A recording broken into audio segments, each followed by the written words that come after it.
Hello students, welcome to study Hindi.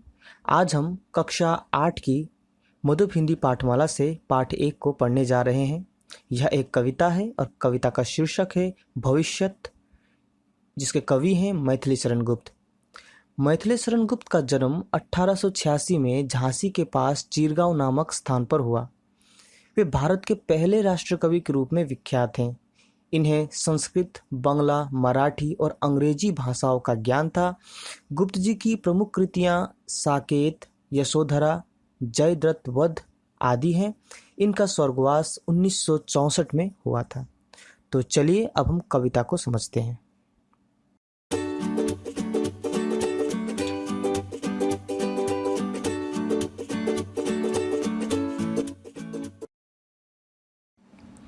भविष्यत। किस भांति जीना चाहिए, किस भांति मरना चाहिए, सो सब हमें निज पूर्वजों से याद करना चाहिए। पद चिन्ह उनके यत्नपूर्वक खोज लेना चाहिए, निज पूर्व गौरवदीप को बुझने न देना चाहिए। यहाँ कवि कहते हैं कि हमें जीवन जीने की कला अपने पूर्वजों से सीखनी चाहिए। हमारी यह समृद्ध संस्कृति एवं गौरवपूर्ण इतिहास एवं पूजनीय विरासत उन महान पूर्वजों के ही सत्कर्म का परिणाम है। अतः हमें उनके द्वारा अपनाए गए सत्य, धर्म, प्रेम, सद्भाव, परोपकार, एकता जैसे मूल्य को अपनाना चाहिए तथा उन्होंने जो यह अमूल्य विरासत हमें दी है उसे कभी मिटने नहीं देना चाहिए।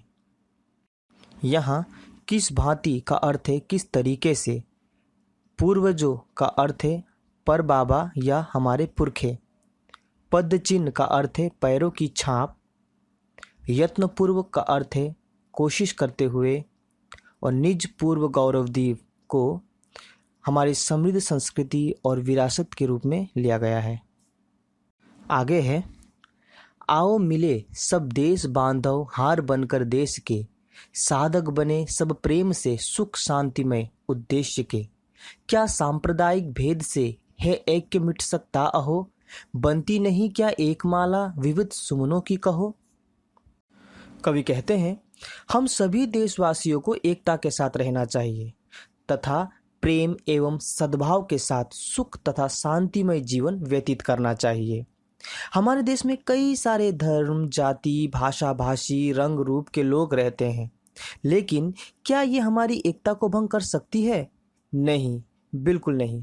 भले ही हमारे देश में कई सारी विभिन्नताएं हैं जाति, धर्म, समाज आदि को लेकर, लेकिन हम इन विभिन्नताओं के बावजूद भी अभिन्न हैं, अर्थात हम एक हैं और एकता के साथ रहते हैं। ठीक वैसे ही जैसे विभिन्न प्रकार के फूल एक माला में गुंथकर विविध सुमनों की माला बन जाती है, वैसे ही हम में भी सांप्रदायिक भेद होने के बावजूद हम एक हैं।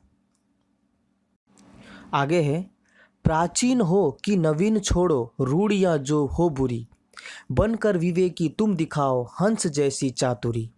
प्राचीन बातें ही भली है, यह विचार अलीक है, जैसी अवस्था हो जहां वैसी व्यवस्था ठीक है।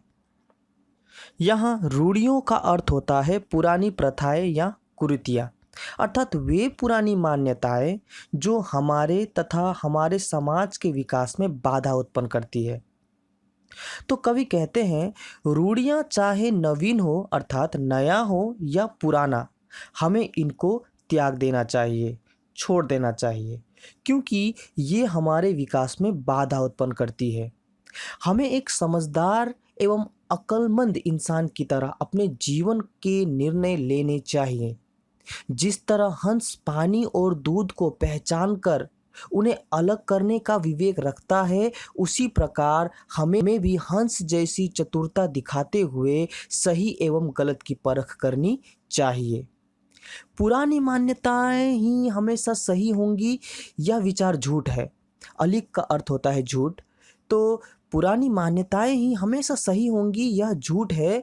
समय की मांग तथा परिस्थितियों के अनुरूप ही स्वयं को उसमें ढालकर हम अच्छे कर्मों के साथ हमें जीवन में आगे बढ़ना चाहिए।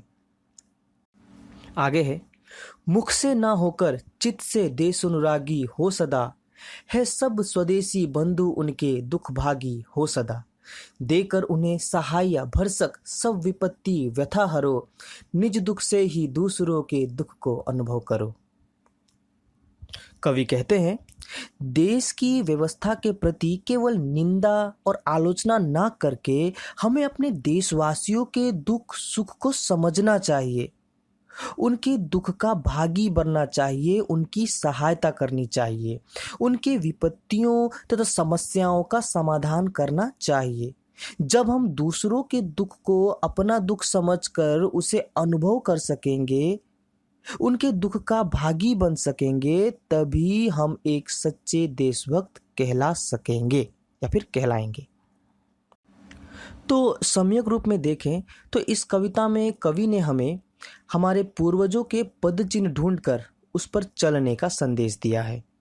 हमारी समृद्ध संस्कृति तथा विरासत उन महान पूर्वजों के सत्कर्म का ही परिणाम है और हमें इस गौरवशाली विरासत को नष्ट होने से बचाना है, नष्ट नहीं बल्कि इसे और अधिक उज्जवल बनाना है। और यह तभी हो सकता है जब हम उनके द्वारा अपनाए गए सत्य, धर्म, प्रेम के मार्ग को चुनें। कवि कहते हैं कि हमारा भारत अनेकता में एकता वाला देश है, अर्थात हम में सांप्रदायिक भेद होने के बावजूद भी हम एक हैं, जिसे हमें आगे भी बरकरार रखना है। कवि रूढ़ियों पर विश्वास ना करने की सीख देते हैं। रूढ़ियां चाहे नवीन हो चाहे पुरानी, हमें उन पर विश्वास नहीं करना चाहिए तथा समय और परिस्थिति के मांग के अनुसार ही जीवन जीने की सीख भी देते हैं हमारे कवि।